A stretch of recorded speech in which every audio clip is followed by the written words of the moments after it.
मेरा आप सभी से निवेदन है, आप कोई भी ताली नहीं बजाएं। देखिए अभी हम शोक संपन्न हैं, पार्टी जो हमारे सामने रखा हुआ है, कोई भी ताली नहीं बजाए। दलीय गणिमात की दादा सुखदेव जी की शहादत, सुखदेव सिंह जी की शहादत अमर रहे। सुखदेव जी की शहादत, सुखदेव सिंह जी का ये बलिदान नहीं भूलेगा राजस्थान। सुखदेव सिंह जी का ये बलिदान, सुखदेव सिंह का ये बलिदान। सबसे पहले मैं पिता परमेश्वर से प्रार्थना करता हूं कि हमारे दादा सुखदेव सिंह जी को अपने चरणों में स्थान दे। और आज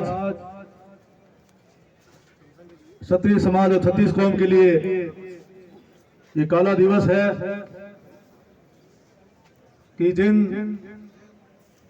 सुखदेव सिंह दादा ने हिंदुस्तान के कोने कोने में जाकर छत्तीस कौम के हक और अधिकार की लड़ाई लड़ी, जहां भी परेशानी आई, जहां समस्या आई, उस चुनौती को स्वीकार किया और स्वीकार करके उस धरती पर अंगद की तरह जाकर, चट्टान की तरह जाकर खड़े हो गए और आम गरीब की मदद में कभी पीछे नहीं हटे।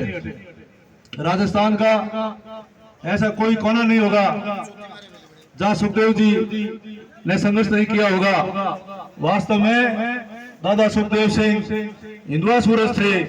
केसरिया ध्वज ले जा करके, केसरिया ध्वज के बाना पहन करके हमेशा उन्होंने संघर्ष किया और हमेशा सनातन धर्म की रक्षा करी। वो एक आह्वान करते थे कि हमारे मर्यादा पुरुषोत्तम भगवान श्री राम का मंदिर, जहाँ उनका जन्म हुआ, वहाँ मंदिर बनना चाहिए। वो मंदिर आज बन रहा है। उनका सपना था कि प्राण प्रतिष्ठा हो और हमारे मर्यादा पुरुषोत्तम भगवान श्री राम का मंदिर बनता हुआ मैं देखूं।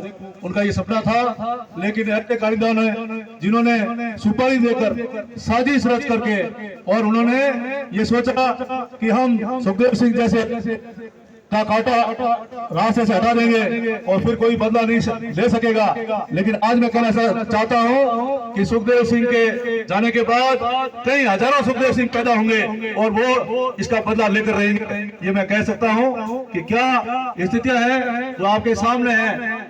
जैसा कहा गया कि शूटर आए, गोलियां चला दी और पीछे सुपने किसकी थी, साजिश की थी। विदेशों के अंदर लोग बैठे हैं, वहां से साजिश रच रहे हैं और सुखदेव सिंह को रास्ते से हटाने का इतना बड़ा षड्यंत्र कर रहे हैं, साजिश कर रहे हैं। मेरा आप सबसे आह्वान है कि हम सब एक हैं, संगठित हैं। संघ शक्ति कलयुग है, इस कलयुग में संगठित में शक्ति है। आज जो क्षत्रिय कौम जब सिर करता था और धड़ लड़ता था और छत्तीस कौम के लिए न्याय और हक के अधिकार की लड़ाई लड़ता था, आज क्षत्रिय समाज अपने हक और अधिकार के लिए न्याय लड़ने के लिए सड़कों पर है। आज तक न्याय और अधिकार हक नहीं मिलता है तो छत्तीस को हमसे उम्मीद नहीं रखेगा। इसलिए मैं आप सबसे आह्वान करना चाहता हूँ, ऐसे पहले भी कई प्रकरण हुए जब क्षत्रियों के साथ अन्याय हुआ तो क्षत्रिय कौम खड़ी हो गई और क्षत्रिय कौम के साथ छत्तीस कौम खड़ी हुई और सरकारों को झुकना पड़ा और हमें न्याय मिला।